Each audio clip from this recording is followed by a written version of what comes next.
네, 안녕하십니까. 명의대의 적광입니다. 자평진전 제7강 논형충해합의 해법에 대해서 강의를 시작합니다.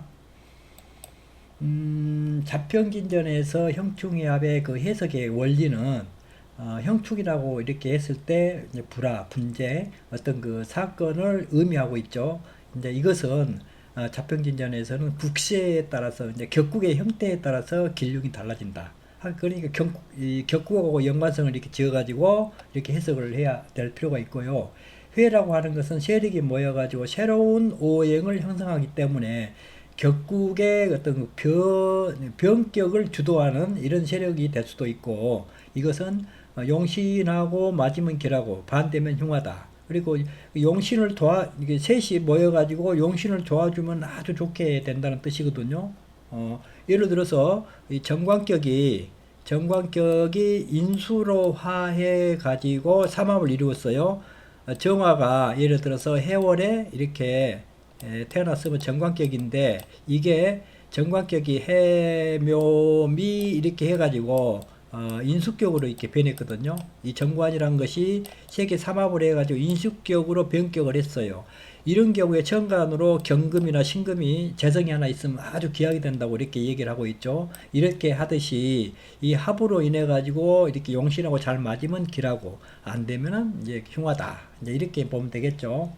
그리고 합이라고 하는 것은 조화, 화해, 이제 변환, 이렇게 전체 구도에 따라 이것도 해석을 해줄 필요가 있고요.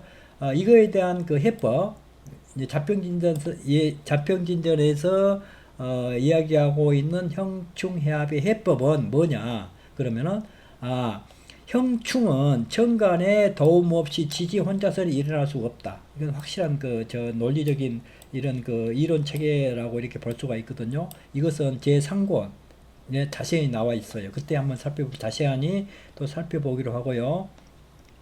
회합이라고 하는 것은 육합이나 삼합을 얘기하고 있기 때문에 원령을 중심으로 해가지고 지지들끼리 서로 이렇게 합해가지고 이렇게 어떤 변화를 일으키고 하기 때문에, 이것들은 그 천간에 도움 없이 지지 자체적으로 이렇게 그 운에 그 길흉에 영향을 준다. 이렇게 구분을 할 필요가 있고, 가장 중요한 것은 형충은 지지 혼자서는 일어날 수가 없다. 예를 들어서 좌우충이 이렇게 있다 해가지고 이것을 충하게끔 천간에서 유도를 해줘야만이 좌우충이 일어난다. 그것은 무슨 원리냐? 우리가 음양생사에서 그 동정론이라고 하는 저기를 배웠죠. 이 용어를 배웠죠. 천동이 불식, 지정이 유상 해가지고 정가는 하염없이 이렇게 쉬지 않고 움직이기 때문에 동이라고 그러고, 지지는 고요하니 그 자리를 지키면서 항상함이 있기 때문에 정이라고 그랬거든요. 그래서 동정, 간지가 천간 지지로 이렇게 구성이 되어 있기 때문에 천간은 하염없이 움직이고 이렇게 기운을 지지한테 주고 있고, 지지는 그 자리에서 고요한히 있으면서 이렇게 천간의 기운을 받아가지고 그때그때마다 천간의 뜻에 따라서 움직임으로, 형충이라고 하는 것은 천간의 도움이 반드시 있어야만이 형충이 된다. 뭐 이렇게 그 이해를 꼭 하셔야 돼요.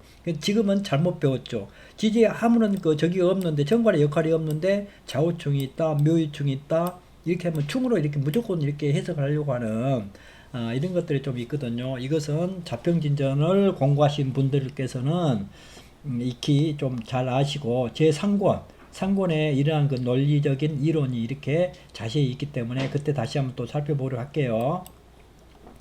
그리고 자평진전 형충해합의 해법의 중심 그 논리는, 자평진전에서 형충해합을 푸는 해법은 단순히 길흉을 따지는 것이 아니라 사주 전체의 격국과 용신을 중심으로 길흉의 변화를 판단하는 것에 중점을 둡니다. 네, 그죠?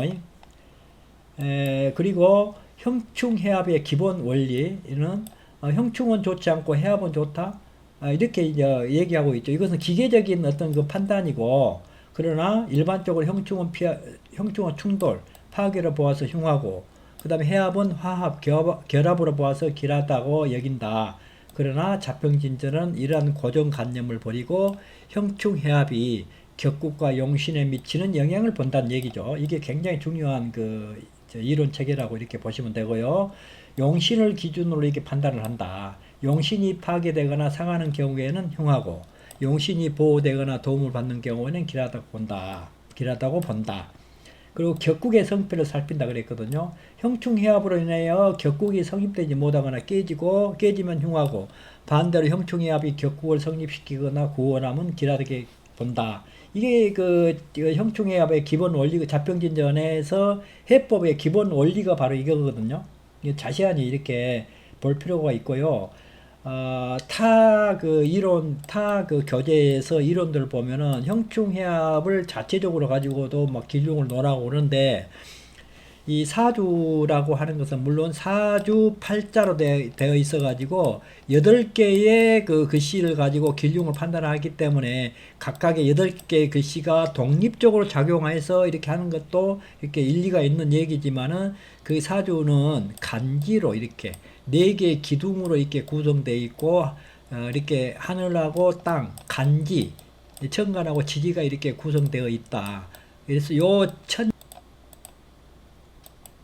그리고 이제 자평진전에서 크게 4가지로 이렇게 나누어 가지고 형충해합의 해법을 보는 그 이론을 이렇게 전개를 하고 있거든요. 그 중에 삼합이나 육합으로 지지의 형충을, 이제 형이 들어있는데 이거 분리를 시켰어요.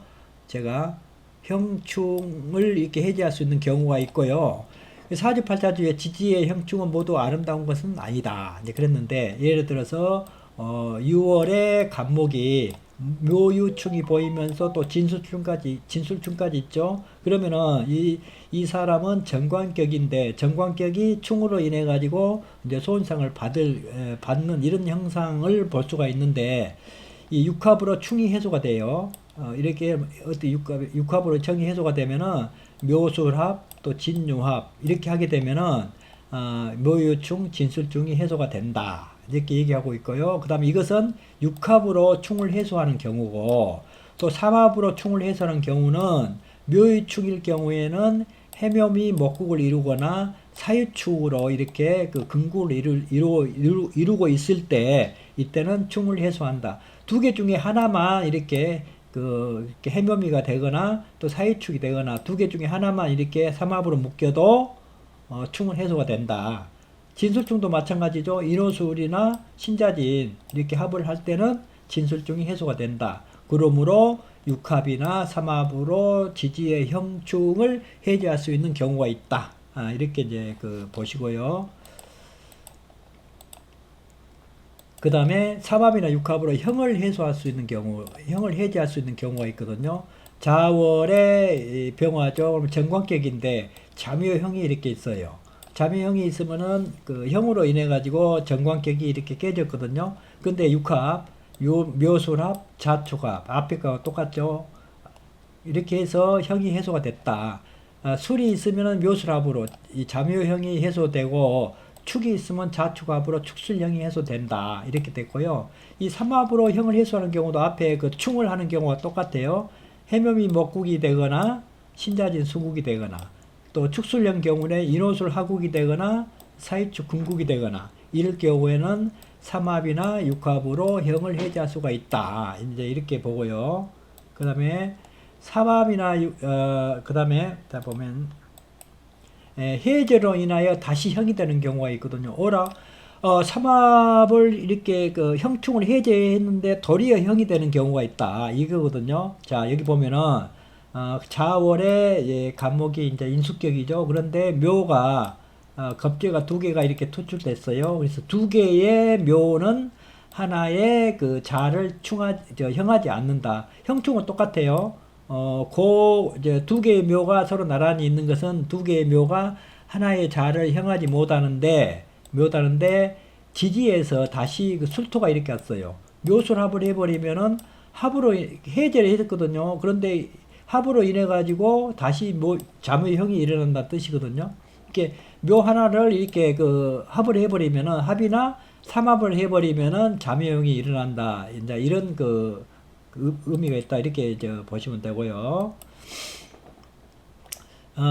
이제 이제 그 육합이라고 하는 것은 본래 형을 해제하는 것이다. 그러나 두 개의 묘 중 하나를 이렇게 합격하면 하나는 합이 되고 하나는 형이 되는 것이니 이것이 해제로 인하여 도리어 형충을 만나는 경우다. 이제 그랬거든요. 사주로서 보고 하면 쉬운데 이렇게 말로서 이렇게 해놓으니까 상당히 어렵게 이제 느껴지죠. 그러나 네 가지 경우밖에 없어요.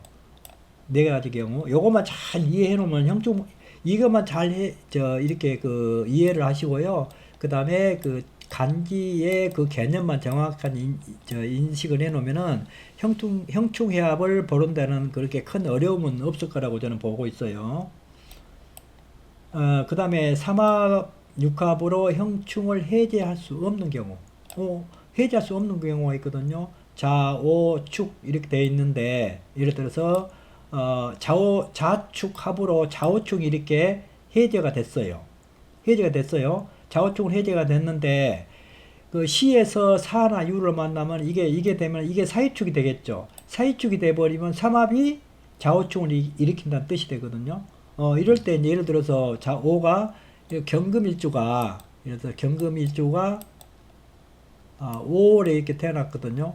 5월에 태어났다 하면 정관격이죠. 정관격인데 연의 자가 이렇게 있어요. 연의 자가 있고 시에 축이 이렇게 있다 하면은 이 좌축합으로 좌우축이 이렇게 해제가 됐거든요. 좌우축은 해제돼 가지고 요 정인이 요 상관을 잘 컨트롤 해 가지고 이렇게 내 관을 이렇게 살려주고 있거든요. 이래서 이렇게 되는데 이게 축이 예를 들어 사유축이 이렇게 삼합이 돼 버렸거든요. 삼합이 되면은 좌우축을 또 발생시켜 버리죠. 그러니까 도리어 삼합이나 육합이 형충을 해제할 수 없는 경우가 됐거든요. 이럴 경우에 해석은, 자, 사는 이제 칠살이네요. 그 유는 양인이네. 축은 인성인데, 이렇게 세 가지가 모이면 비겁으로 이렇게 세력을 갖추고 있죠. 비겁 세력으로.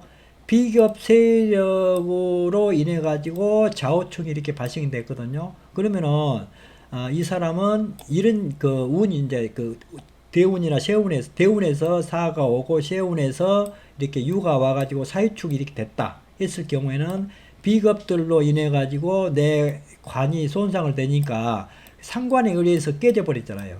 상관에 의해서. 그러니까 내 행동이나 또 말이나 언행 이런 것들을 이렇게 동료들하고 이렇게 있으면서 굉장히 조심을 할 필요가 있다 라고 이렇게 통변을 해주면 되겠죠. 굉장히 쉽죠. 이렇게 통변을 하니까.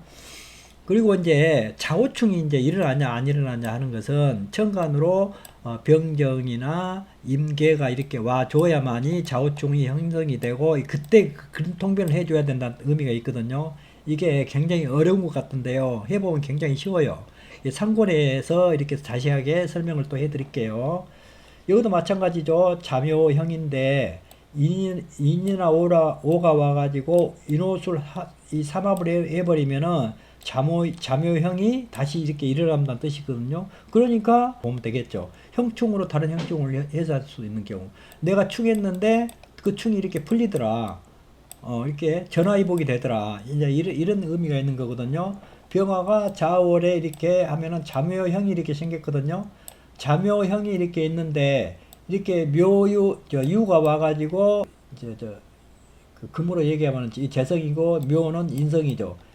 재극인 해가지고 내 그 정관을 이렇게 살려내고 있거든요. 이럴 때 그 해석도 재성이거든요. 이제 유가 병화가 유가 아니겠죠.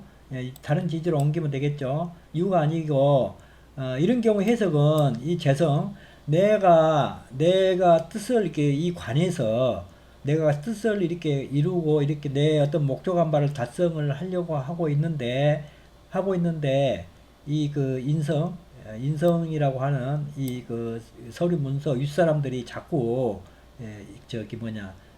내 관을 이렇게 흔들려고 하고 있는 이런 모습이잖아요. 그러니까 재성으로 그 인성을 이렇게 제극인 인성을 극해가지고 하기 때문에 이제 위에한테 내 주장을 절대적으로 이렇게 굽히면서 해야 될 필요가 있다. 이렇게 이제 통변을 해주시면 되겠죠.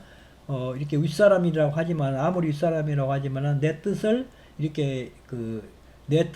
정확하니 이렇게 전달하고 이렇게 해야만이 내가 관에서 재생관을 이렇게 할 수가 있다. 이렇게 이제 통변을 해주면 되거든요. 그러므로 당당하게 대처해라.